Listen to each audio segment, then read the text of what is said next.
शांतीसागर महाराज पुण्यतिथी महोत्सवात माननीय विश्वजित कदम यांच्याकडून 5 लाखांची देणगी।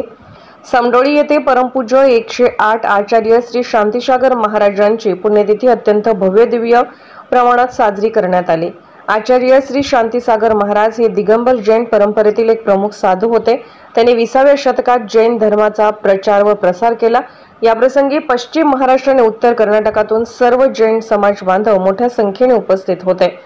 महाराष्ट्र राज्याचे माजी मंत्री विश्वजित कदम यांनी समडोळी येथे झालेल्या शांतीसागर महाराजांच्या पुण्यतिथी महोत्सवात अन्नदानासाठी 5 लाख रुपयांची उदार देणगी दिली। या प्रसंगी त्यांनी जैन समाजाचे कार्य आणि योगदान याबद्दल विशेष कौतुक केले। त्यांनी जैन धर्माच्या अहिंसा, सत्य आणि तपश्चर्येच्या तत्वांची प्रशंसा केली आणि जैन समाजाने समाजातील एकात्मता व शांती प्रस्थापित करण्यासाठी केलेल्या कार्याचा उल्लेख केला।